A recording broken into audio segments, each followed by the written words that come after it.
Have you ever considered hiring a life coach? Air Force veteran Dwayne Paro started Landmark Life Coaching after he realized the standard transition programs don't provide veterans what they really need to succeed in life. Coming up next on episode 131 of Veteran on the Move. Welcome to Veteran on the Move. If you're a veteran in transition, an entrepreneur wannabe, or someone still stuck in that JOB trying to escape, this podcast is dedicated to your success. And now, your host, Joe Crane. Have you checked out the Veteran on the Move YouTube channel? In addition to listening to any podcast episode, you can join our live stream. I'm starting a new project soon, and you can watch us live on YouTube as I walk a soon-to-be veteran through his transition out of the military over the next year. Join us live as we take this veteran through the transition process and into the civilian sector.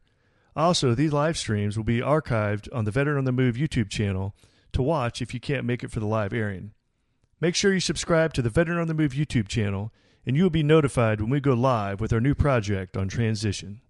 The top 7 paths to freedom is my free gift to you for listening to the show, featuring 7 great ways for a veteran to take their first step into the exciting world of entrepreneurship. To receive your free gift, go to veteranonthemove.com, or if you're listening on a mobile device, you can text the word veteran to 38470. Dwayne Paro is very committed and passionate about supporting transitioning veterans. He's a combat veteran who served in the Air Force for 8 years and has spent the last 19 years supporting the federal government as a contractor in the Washington, D.C. area. Using his military and executive experiences, he has been able to step out as an entrepreneur and establish Landmark Life Coaching in response to a support gap that exists for veterans. He is focused on filling the gap that exists between what the Veterans Administration can provide and what transitioning veterans need to create and lead fulfilling and empowering lives that honor their duty and sacrifice. Dwayne Paro, welcome to Veteran on the Move. Thanks for being here today and sharing your entrepreneurial story. Before we get to talking about business and entrepreneurship, take us back a few years and tell us what you did in the Air Force. Sure. Thanks, Joe. I've come from a long lineage of veterans that have served in the various branches of the military and then ultimately in different war campaigns over the years. And so I always kind of knew that I wanted to go in the military. I didn't necessarily at first know which branch. My father is a former Marine. My grandfather's a former Army. So it was, trying to make that decision between. So ultimately, I ended up choosing the Air Force. So I didn't go into either branch that they were in. But on my 17th birthday in 1990, I actually entered on delayed enlistment with signature of both parents. So then, 2 weeks after graduating high school in 91, I entered basic training in San Antonio, Texas. And from there, I went on to my tech school, which was the old 702 Information Management career field, and that was in Biloxi, Mississippi. So while there, I got my orders to my first duty assignment, which was actually Rome Laboratory at Griffith Air Force Base in New York, which happened to be 1.5 hours from where I grew up. So I, probably meant to be at that age, as young as I was. But so I spent several years, 3 years at Griffith Air Force Base before I received orders to deploy to Saudi Arabia as part of Operation Southern Watch, which was a follow-up to Desert Storm in 1994. So I spent almost a year there, was injured in theater while I was there, was not a injury sustained by the other side, for lack of a better word. It was an injury due to things going on in the operations and maintenance depot where I was working. So as a result of that, I was sent due to the severity of the injuries, I was sent to a civilian hospital in Bahrain, which was actually a pilot program to see how serving veterans that were injured in the theater in a civilian hospital would go. And so I was one of the first ones to do that. And then went to a Navy port there in Bahrain to finish recovery and returned to returned to the theater to finish my tour. So after finishing my tour in Saudi Arabia, I returned back to Rome Laboratory, where I received a call from the Pentagon for an interview for a special duty assignment. And so I accepted that. That interview was chosen, and so I moved within a couple months after that down to Washington, D.C., and spent a couple years at the Pentagon on active duty.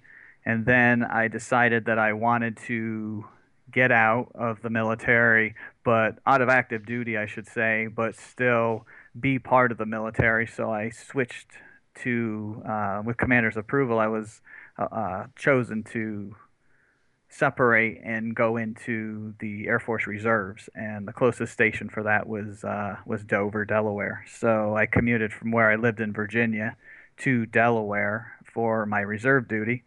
And while I was there, the year I was there, a spot opened up in the Air National Guard closer to my home in at Andrews Air Force Base in Maryland. And so I transitioned out of the Air Force Reserves into the Air National Guard and did another year or so in there, and then separated from the Air Force in 1999 as a staff sergeant. Well, you pretty much covered all the different components of the Air Force. So take us through a little bit of what your transition was like, since it's been quite a bit or quite a while since '99. Yeah, so I was actually working in the Pentagon, and in the area I was working, we had some federal contractors that supported our information technology systems, and as part of my duties, I had to escort them in the area, and so we had a lot of conversations. I had a lot of conversations with the contractor, just kind of passing time while they did what they did. And I happened to be finishing my bachelor's degree in computer information systems. And so this individual was the brother of the owner of a company in the area that did information technology. And they were interested in seeing if I would be interested in interviewing with them for a position when I got out, due to my background in information technology and having a government security clearance. And so, of course, I interviewed for the position with the president of the company, and I was made an offer on the spot. And that was one of the catalysts that kind of switched gears for me into going from active duty to reserve. So I got out on reserves and went to work for an information technology company. And so, that seems like a pretty smooth transition compared to what some others may go through. But even with having my education and a paying position, it was still a significant adjustment after 8 years in the military. You leaving such a secure way of living to so many unknowns. As I'd gone into the military at the start of my adult life, I had worked while I was in high school, but it wasn't like being on my own. And so, leaving something that I was so passionate about was hard, but the promotions at the time were so limited that I felt it was kind of holding me back in progressing with my career. And so overall, my transition was good, but I wouldn't say that having had that job as I was getting out really satisfied all the things that you have to adjust to.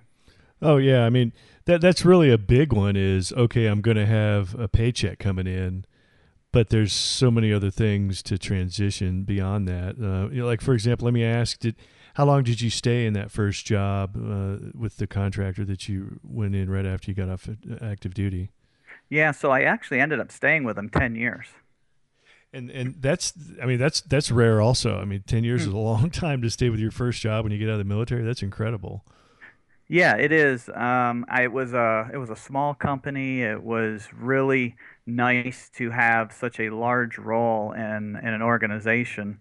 Excuse me, right out of the bat, coming out of the military. And so I think that was part of what drove me to stay, and as well as the client base was the federal government, and we got to work on some really exceptional high level programs of national importance. That's great. Now, so we're about 10 years beyond that right now, if I'm doing my math correctly. So you've still been doing some of the contracting stuff around the DC area, but did you start to roll to other things or just move away from that company? Yeah, so I stayed in information technology, and I went from that company to another smaller company. Excuse me, for a couple of years. Company wasn't doing so well, so I decided to move on to excuse me, another company that I actually knew the founders of because we had been in the military together. And so I went to work for the company I'm with now, actually 8 years ago, and I've worked my way up to an executive position as the chief information officer. Awesome. Okay. So obviously you've learned some things playing the DC government contractor thing over a few years. And how is it that you started to get into life coaching? Yeah, so over the years, I've noticed with the couple of wars that we've had, and excuse me, the being in the DC area, it's probably more prevalent rather than other areas. But I really noticed that there was this large gap between what the veterans are saying they need and what the Veterans Administration is able to provide. And as well as that, when I looked at the organizations that were standing up to support the veterans, they were all seeming to be a point in time kind of support. And so, I was looking at that situation saying, that's great. You can provide these different types of point in time support, but what does the veteran do after that? And so that's kind of when I started thinking about the coaching practice, was being able to establish a way for veterans to get support for exactly what they need on a one by one basis, because that was the other aspect of a lot of programs, was they provide support, but it is to a broad base of people rather than being more individual focused. And so seeing those gaps, right? And so I kind of focused on those gaps and was sitting back saying to myself that there's got to be a way to be able to support veterans that fills those gaps and also satisfies more of a long-term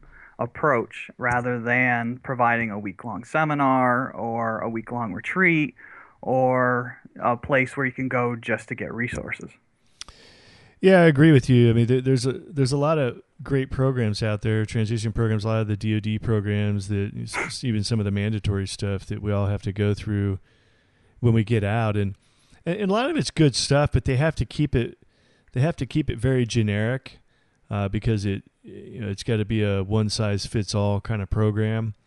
There are a lot of, in the transition process, after you go through the mandatory stuff, there's a lot of optional, more specific, more tailored type things that you can sign up for. I mean, for example, like back when I went through my stuff, there was an entrepreneurship workshop for 3 days that they told us about halfway into the mandatory stuff. And I'm like, I remember signing up for that. And that was a really good experience, if nothing else, because I was in the same room with like-minded people, other people that were fascinated with entrepreneurship and wanted to be entrepreneurs. And I was we were all in the same room together. So that was good. But there really wasn't coming out of those transitions classes there, at least at the time, there really wasn't a way there was no reach back. There was, they say, hey, come on back anytime, within a year or so after you get out if you need help. Mm-hmm. But nobody ever does, because you kind of feel detached. Even if you're in the same area, you're still not going on base or on post anymore. And so there's that detachment that happens, and then you're not even surrounded by other military type folks. So you kind of lose that. But to have that reach back and that mentoring, that ongoing mentoring and support that takes you through the rest of the process would be invaluable.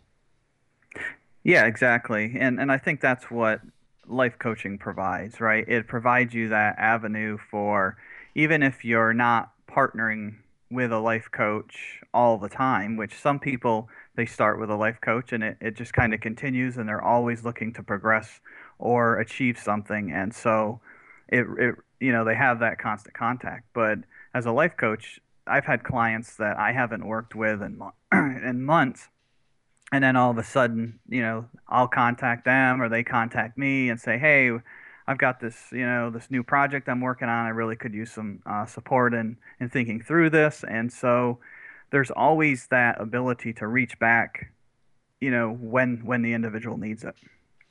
All right. So let me ask you, because I know there's a lot of veterans that are skeptical and stuff, and there's coaching and life coaching is become pretty big. in the last couple of years. You're working probably mostly with veterans, from what I understand. But have you had an issue with the stigma, surrounding it? Like, okay, a life coach, like, oh, really? Or, I mean, what's the reaction to that been? Yeah, so that's always the biggest hurdle is what is it and what is it not, right? Because the last thing that somebody wants is another form of therapy or, somebody to, for lack of a better word, analyze where they are or try to tell them where they should be. And so, I find the more you get to talk to people about what life coaching is about, the more they really start to appreciate the discipline being different than other areas, because one thing that as a life coach that you articulate to clients or potential clients is that you aren't a therapist. You're not qualified to do those kinds of things. You're not, a psychologist. That's, again, you're not qualified for that. And, one very important thing to stress is that you're not there to tell them what they should do and when they should do it, that you're really there to partner with them and support them and help hold their vision of where they want to be, and then help creatively work with them to determine what steps they need to take. And you're co-creating these steps so that the individual owns them, not you as a coach owning them. And then, as a coach, you're also looking to hold them accountable to what they are signing up to work on and do, so that they can be successful in the end. And so, yeah, there is that stigma. That's exactly right. And I find it's educate on what it is and what it is not. And it's not only with veterans. I coach, different entrepreneurs have come to me, and then individuals looking to work on growing in their career or working on personal things. And it doesn't really matter what their background is. It's funny, there's commercials out there that show a life coach running around behind somebody and telling them do this, do that. And it's actually the farthest thing from what a life coach does. And so you have those media outlets, right, too, that you've got to, yeah, I know you've seen the commercial, kind of thing. Yeah.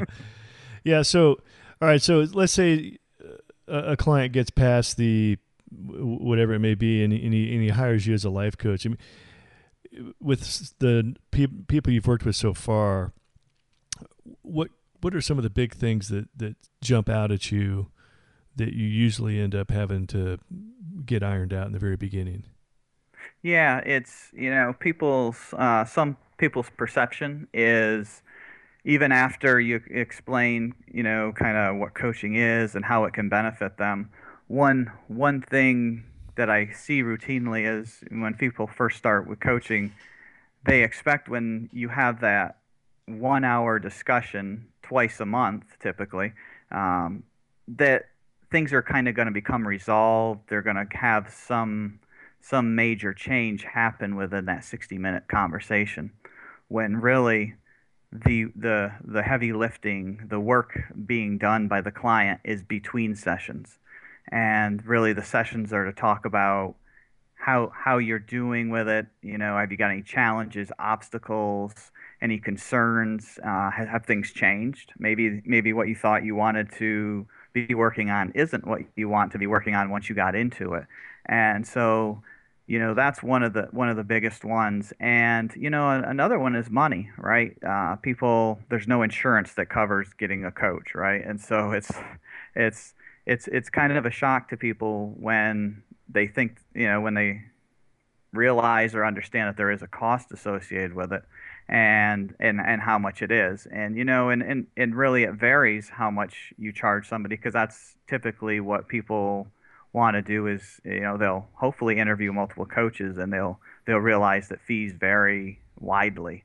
And it really is one of those cases of, you pay for the value, you pay for the investment, you pay for the experience that the coach brings to the table. So you may have somebody just starting out as a coach that doesn't have a lot of experience, and they're going to charge you a lot less than a coach who's has a track record of successful clients, has been doing it a few years, potentially is ICF, which is the International Coaching Federation certified, so that they have some type of credential. So I think those are probably typically the biggest obstacles that each client run into in the beginning is when is the real work being done, the cost that's associated with it, and and that really the coach isn't there to tell them what to do. Now, what is it you're finding people? Is there a common theme as people that come to you for coaching? What people are typically looking for help with? Is it, I need help with my business, I need help with my business idea, I need help in my personal life, I need help getting a job? I mean, is there any kind of theme that you're dealing with? Yeah, I typically see where people that come to me, it's what they think they're coming to me for actually ends up not being what they work on. So they think, typically, okay, I'm not progressing, for example, in my career. I want to get into leadership, I want to get into management, but for some reason I'm just not getting there. So I want to work on leadership type areas. Well, when we start talking, it sometimes, if not a lot of times, comes down to an area that they need to work on that's in there, what you would call your personal foundation. You as an individual, the way you maybe handle stress, the way you communicate with people, the way your interpersonal relationships are. Those are things that are actually obstacles that are holding you back from where you ultimately want to be. But until you start having that conversation, it's kind of masked. Uh, the root problem is masked by what you ultimately want to achieve, and so I find that a lot of people, they want to really focus on the professional side, but then they really realize, wow, I need to work on these personal foundation things on the personal side, and once I have those handled or in control or managed, then they're finding that that professional side is that much easier. It doesn't mean there's not things to work on. It just makes things come into focus much easier. So if you find yourself really trying to address people's foundational type issues, you really are dealing, you may not become their therapist, but you really are dealing with a lot of the similar things that most therapy probably has to deal with. Yeah, to some extent, and I think probably the biggest difference there is, as a coach, you will honor the past and be more focused on the future, where a therapist is more focused on the past and dealing with what unresolved issues you've had over a series of years.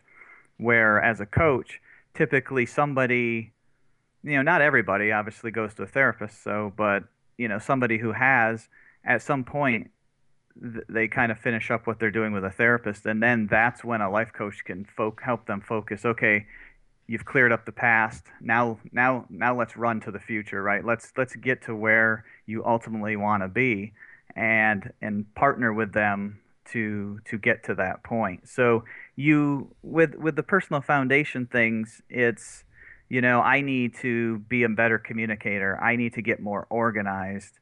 I need to remove different obstacles. I need to remove those things that I've been tolerating or allowing to happen in my life that really zap the energy out of me. And so they're similar, but there is a slight difference.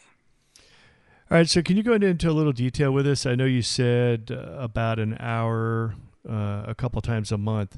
So Mhm. what's a typical coaching package look like with Dwayne or Landmark Sure. life coaching? I mean, do you guys do your calls on Skype? You link up over the phone, FaceTime? What are all those details? Yeah, so if it's one-on-one coaching, then it's the client has an option. They can do three 40-minute sessions a month, or they can do two 60-minute sessions a month. And we do that either over the phone, or we can use online tools such as Skype. So I leave that up to the client, whatever they're most comfortable with. And so, with Skype, we can do Skype type solutions. We can do, video and obviously audio, or just over the phone works just as well. So, that's the common scenario when it's one on one. Okay. And does pricing vary with who you're working with, or is it pretty much standard?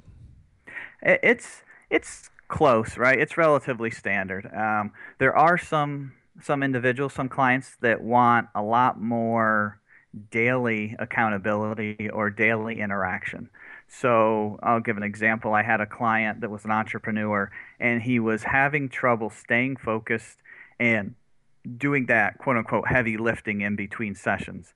And so he actually requested that I send him an email each morning because he had certain things that he needed to get done each day to be successful at the end of the week. And so I would send him an email and he would report what he got done the day before, and we would track that, and then that would track through the week. And so, somebody like that, obviously, it's more interaction, it's more of my time, and so the fee would be a little bit higher. But most people don't request that level. But if somebody does, then the retaining fee goes up. But and we talk through those things in our initial conversations because we'll do an initial like 30-minute conversation to gauge where the individual's at, how they're doing with it, what they think from a high level they'd like to achieve, and then from there I actually set up with the potential clients a 30-minute complimentary session where we go through a coaching session, and we do a short one in 30 minutes where the potential client comes with a topic of interest, and we just coach through it in that 30-minute window. So one, they get to see how I interact with them in a coaching session, as well as a lot of people haven't experienced coaching, or if they have, it may have been totally different depending on the coach, how things flowed. And so it gives them that chance to really understand that before they commit to it. And when I say commit to it, I'm month to month with my clients. I don't require anybody to sign any 3-month contract, 6-month contract. My philosophy is if I'm delivering the value for your investment, which that's why I see coaching as an investment. People are putting money into something that's going to better their future. That if I'm delivering the value, the relationship will continue until the need is no longer there. And so I don't tie people into any long-term commitments with it. Sure. And have you found, like, how long do you usually have to be with somebody? Like, typically, how long is somebody with you before they feel like they've, accomplished what they're looking to accomplish? Yeah, it depends on what they're working on, but say an average, you know, after 90 days, people not necessarily all feel like they're done, but they actually feel and can see a shift or a change in that area of their life. And so they'll either feel like, okay, I got this, I want to run with it for a while on my own, or you know what, this is really motivating, this is really helping me, and having this partnering and interaction, I believe, is what is moving me forward, and they just kind of continue on.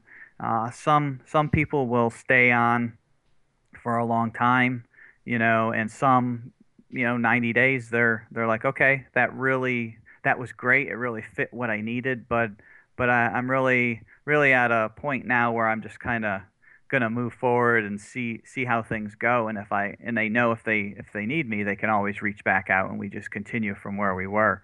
And for as an example, myself, I've had a coach myself for several years. In my day job as an executive, I've had an executive coach for about 5 years now. And then with being a coach, Was that somebody that you actually paid for? yes, yes, Uh huh. yep. And as well as I currently have a coach to be a coach, right? As a coach, they're called mentor coaches. So I have a coach that I work with she's very senior in the business, in the type of business for coaching. She's master certified, and so I actually, like any client, I work with her twice a month to improve my coaching skills and to grow my business and be better at what I do. So I am what I sell, right? I have coaching. In fact, because I'm still have a day job and I'm an entrepreneur with my coaching business, I actually have two coaches. So one, one paid for by the company I work for during the day as an executive, and one paid for by myself. And the coach that you've had in your day job, you've had that person for 4+ years. Mm-hmm. What kind of value have you gotten out of that experience? It's been instrumental into from an executive perspective. There's the term coined, having a seat at the table from an executive perspective, and it's really cemented my seat at the table.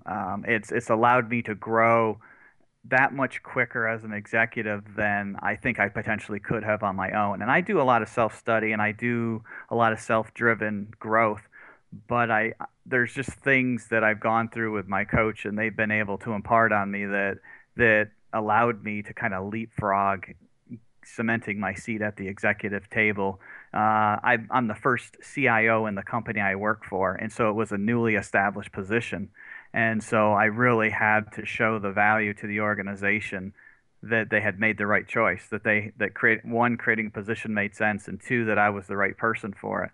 And so having that coaching has really allowed me to, over the years, to quicken that process of gaining that credibility.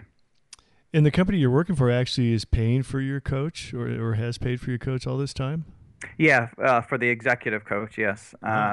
Yeah. So I work directly for the CEO, and he had one of my performance review times. He had said, I really want you to get some executive level training to help, bolster your skills and capabilities as a new executive. And so I came back with, hey, what about, getting an executive coach? And he thought that was great because he actually could see the tangible returns from having the coach, and it's really no more than they would have paid for other types of point in time training over the year. And so it really, it's really paid off well. And you've actually stuck with the same coach all this time? Yeah, I have. I've talked to other coaches that are friends of mine and other individuals that have had coaches, and they haven't been, I guess, quite as lucky, right? I was able to find somebody, and this is very important when you're looking for a coach, is it's somebody that you gel with, somebody that you really enjoy interacting with. I've seen others who they'll jump between coach to coach trying to find that one. And so I know when I picked my mentor coach, I interviewed 3 highly qualified master certified coaches, and I picked the one that I thought was that I had the greatest connection with. And so far it's worked out really well. Yeah, that's great. I don't know if I've ever known anybody that has had a coach continuously for that long. So that's good to hear that you've gotten so much value out of that. So we're getting close to the end of our time, unfortunately, Dwayne. Yeah. How does if a listener wants to look you up and check you out, and is the possibility of being a life coach, how do they find Landmark Life Coaching? Sure. I'm on the internet. I have a website, landmarklifecoaching.com. I can be reached at my phone number to the business is 301-932-5430. And, my email address is dwayne.paro@landmarklifecoaching.com. If you go to the website, though, there is a contact form on there, and you just fill that out. It'll email me directly, and I will take that and get right back to anybody that's interested. All right, Dwayne, that's great. And I would like to give you the last word real quick. If you're talking to a veteran out there that's getting ready to go through a transition, what would you say to them about the potential of hiring a life coach for their transition? Yeah, I think it is an absolutely smart investment to make. It gives you, somebody that, in my case, a veteran that has been through what you're going to embark on. And so you have that experience, that background from somebody who's been there and done that, and also as a veteran can understand where you're coming from. So as a veteran that's getting ready to separate and transition, I would say, one of the keys is finding someone like myself that is a a veteran that is coaching veterans, because it adds a lot of value to being able to kind of get to the point of what you need to do, and and how you think you want to do it, versus somebody who's not been a veteran doesn't necessarily understand some of the challenges that are different. All right, Dwayne. Well, thanks for sharing your entrepreneurial success story, and I'm glad your coaching program's going well, and look forward to your future success. And thanks for sharing it with us. Yeah, thank you for your time. All right. These two veterans are Oscar Mike. As you can tell from listening to the Veteran on the Move podcast, interviews are a great way to tell your story and spread the word about your business. If you would like to get booked as a podcast guest, I recommend Interview Valet. You can check out Interview Valet at veteranonthemove.com/valet. Be sure to check out Thrive15.com, the world's premier online education platform that helps entrepreneurs, aspiring entrepreneurs, and intrapreneurs learn how to start or grow a successful business. Start your free 30-day membership by going to Thrive15.com and use the promo code VETERAN. Thank you for listening to Veteran on the Move, your pathfinder to freedom. If you like the show, leave us a review on iTunes. Reviews are always greatly appreciated. So until next time, this veteran is